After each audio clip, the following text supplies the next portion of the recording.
Welcome back, YouTube. I've been busy in the break between videos. This is just a basic plan off the internet. Makes it pretty easy to make nukes. I've made 8 nukes out of 2 sheets of plywood.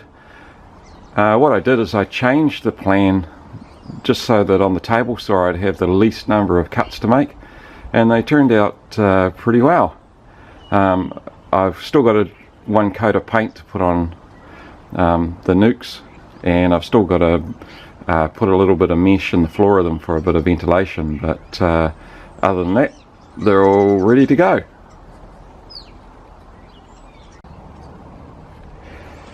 The other wee job I've been doing in between videos inside, basically, so that's why I didn't video it, is to make up 100 of these frames ready for 2 of the hive boxes.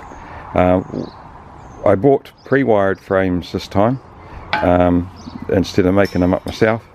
I found sitting at a table was just too much work for my back, and I didn't mind doing it the first time, but building another couple of 100 frames, even with a jig, was going to be too much for me. So I caved and bought pre-made frames, pre-wired.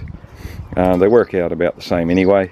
All I've done is I've cut strips of foundation 20mm wide and waxed them just with hot wax. I've dribbled hot wax both sides, or run it in, just as a starter for the foundationless frames.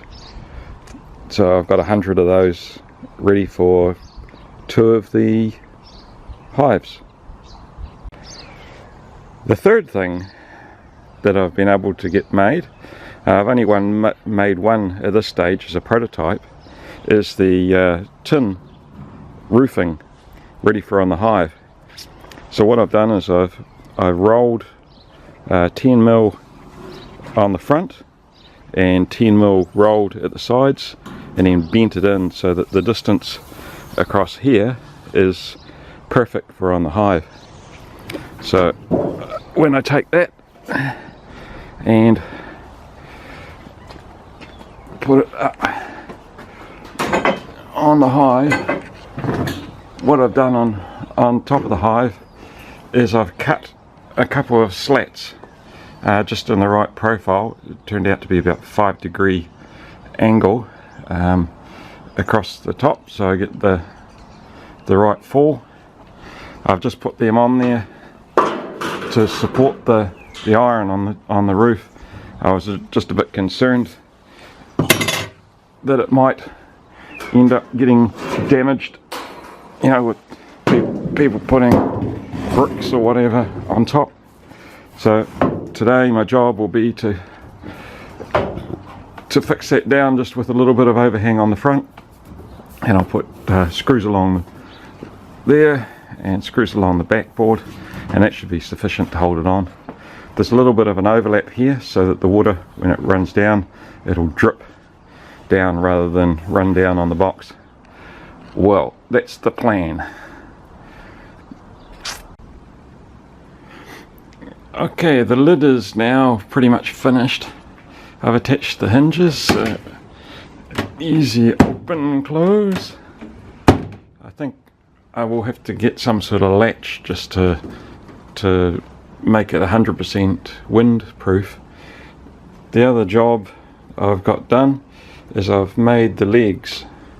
So these are made out of 25mm or 1-inch pipe, and I've put some caps on the ends to stop the water getting in, and just to finish it off nicely, and they will get screwed on, probably on the ends actually, through into the thicker ply, all at the right height, so that it'll be perfect height for opening to save your back. I'm pretty happy with the way they turned out. I've sort of countersunk the holes a little bit as well on them all, so by the time the screws are in there, it's going to look very nice. So that's pretty much the finished hive. I've screwed that tin down on the roof now, so if you look at it from side profile, runs off a bit towards the back. Whoop, get a bit out of focus, and then the water should just run off like designed, just straight off the back. So, and there are the hinges I've mounted along the back there. So now I've just got to make the follower boards, assemble the frames, put the legs on, and that'll be it.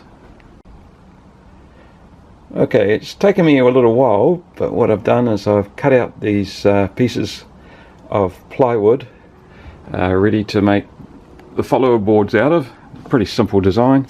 They're just 8mm away from the bottom and the sides, a bit of a V gap. Then I'll put this top bar on them that I've made. It's just a 20mm wide by about 19mm thick piece of scrap that I've cut. I've bored the holes in it and countersunk them, ready to add them to the top, and this is what they end up looking like. They can go in either way around. They fit in there nicely, and there's that 8mm B space all around there. Bear in mind that these are follower boards, not division boards. Division boards will go right to the side and only have like a millimeter around there to stop, to be able to get them out.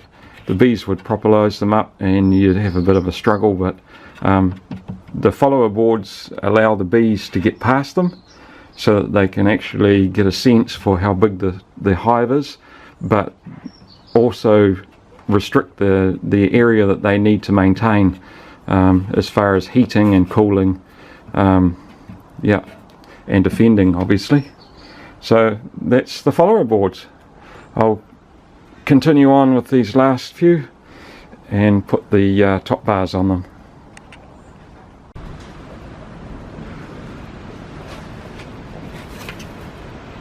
Okay, so this is what I do to assemble them.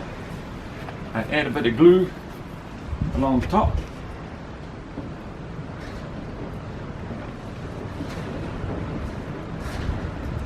Probably a bit much, so it oozes out a wee bit, but never mind. Then I centre this top bar.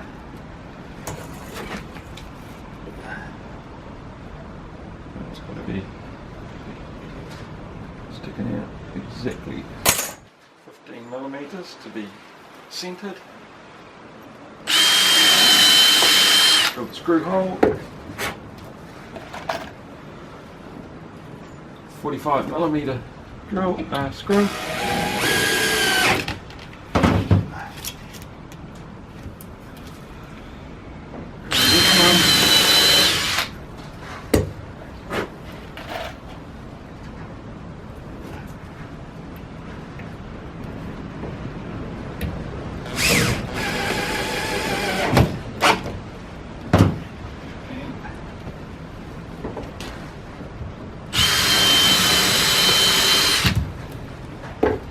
Last one.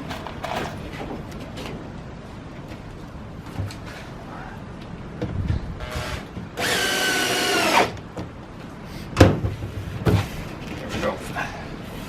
Wipe off any excess glue. It's just tiny stuff, but that's it. Done.